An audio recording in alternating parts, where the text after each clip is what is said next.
Et nous débutons cette édition en Somalie où au moins 10 personnes ont trouvé la mort dans deux explosions survenues dans le centre du pays. Des militants d'Al-Shabaab ont revendiqué la responsabilité de l'attaque qui a eu lieu dans la région semi-autonome de Puntland. Un attentat perpétré en représailles de l'action des autorités qui ont détenu des commandants du groupe militant. Reportage.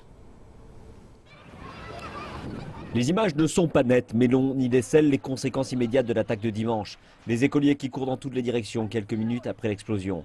Plusieurs corps sont sur le sol alors que les autorités tentent de gérer l'attaque.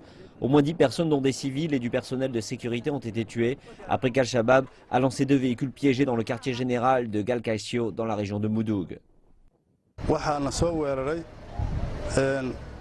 Aujourd'hui, nous sommes les victimes d'une autre attaque d'Al-Shabaab. L'attaque a causé d'importants dégâts et pertes, tant sur le plan des vies que des propriétés.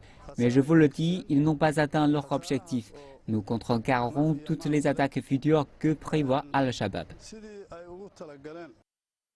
Il s'agit de l'attaque la plus meurtrière de la série de récentes attaques qu'a connue la ville du centre de la Somalie.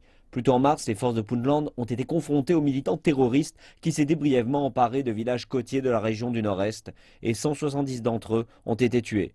Plus tard dans ce mois, une attaque suicide a visé un restaurant populaire non loin, tuant 6 personnes, dont un haut conseiller économique du Puntland. Les militants parlaient alors de revanche pour leurs pertes. Mais plus tôt cette semaine, les forces spéciales de la région ont lancé une opération sécuritaire massive et arrêté des dizaines de militants, dont parmi eux un expert artificier soudanais.